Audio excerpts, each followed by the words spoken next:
esteemed judges and respected opponents, I stand here today to affirm the resolution the United States federal government should repeal Section 230 of the Communications Decency Act. Repealing Section 230 is a necessary step to address the challenges posed by the current legal framework. The affirmative stance argues for the repeal of Section 230 on the grounds of promoting freedom of speech, ensuring user safety, and preventing the spread of misinformation. The first contention to be addressed is the protection and enhancement of freedom of speech. Section 230 allows social platforms to moderate their services by removing posts that are obscene or violate the service's own standards. However, companies such as Twitter and Facebook are often seen taking advantage of this shield, removing subjective content that goes against their own beliefs and thus encouraging censorship. By repealing Section 230, online platforms would be compelled to adopt more transparent and user-centric content moderation practices. This shift would create an environment where a diverse array of opinions and ideas can be freely expressed without fear of unwanted censorship, fostering a more robust culture of free speech on the internet.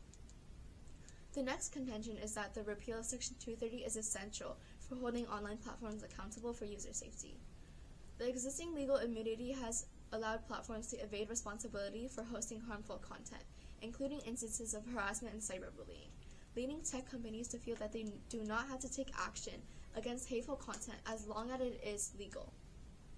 Without the shield provided by Section 230, platforms will be incentivized to invest in more effective content moderation practices and tools.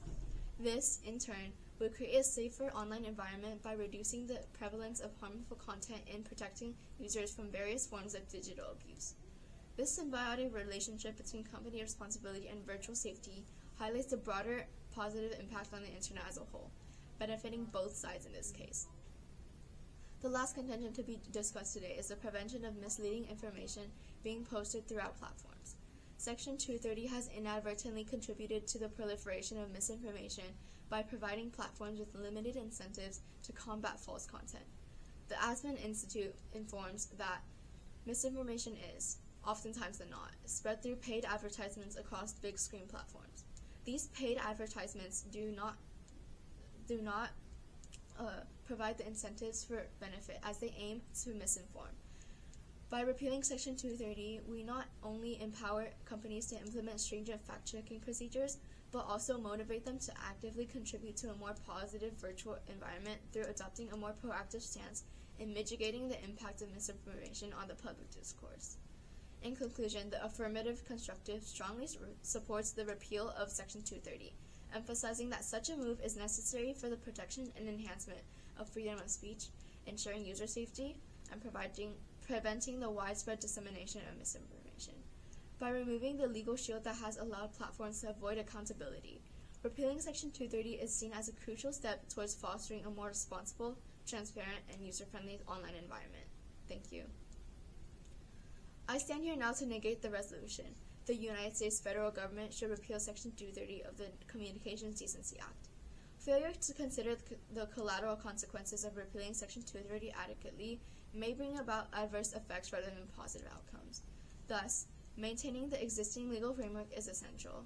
The negative position argues against the repeal of Section 230 on the grounds of the need to reform rather than repeal, some concerns regarding tech monopolies, and the preservation of freedom of speech. The first contention to be addressed is that rather than discarding the legal provision entirely, a more judicious approach involves reforming Section 230. This reform could focus on clarifying responsibilities of online platforms, fostering greater transparency in content moderation decisions, and establishing precise guidelines for addressing harmful content. In an interview, Representative Jan Schakowsky said, "We think the balance favors those who want a liability shield, and it goes way too far in that sense.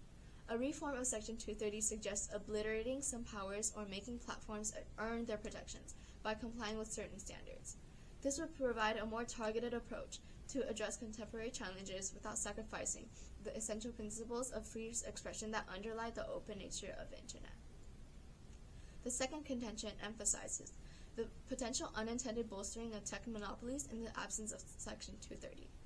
The argument posits that the removal of this legal shield might disproportionately burden smaller platforms, hindering their ability to navigate increased legal liabilities. An open letter to Congress states, if Section 230 were to be repealed, This next generation of platform will likely be thwarted by liability threats. Big tech firms have the resources to comply with newly created mandates and regulations. So erecting this barrier to entry nascent firms will artificially lock currently dominant firms in their lead positions. The repealing of Section 230 would clearly be financially unfeasible for smaller companies. By promoting fair competition and ensuring that legal responsibilities are distributed equitably among all platforms, it can foster an environment conducive to innovation, diversity, and a healthy marketplace of ideas. The third contention regards the prevalence of preserving and protecting freedom of speech. The fear of legal repercussions in a post-repeal environment could lead platforms to adopt excessively cautious content moderation policies, stifling the diversity of voices on the internet. Repealing Section 230 would cause significant harm to communities who are already overlooked, as this would carry even more censorship from platforms. Reforming Section 230 provides a nuanced and balanced approach to address specific concerns without compromising the fundamental right to express opinions freely. This approach enables platforms to moderate content responsibly while avoiding the pitfalls of over-censorship. In conclusion, we underscore the importance of maintaining Section 230 rather than pursuing its outright repeal. The negative position acknowledges the need for addressing concerns surrounding user safety, tech monopolies, and freedom of speech.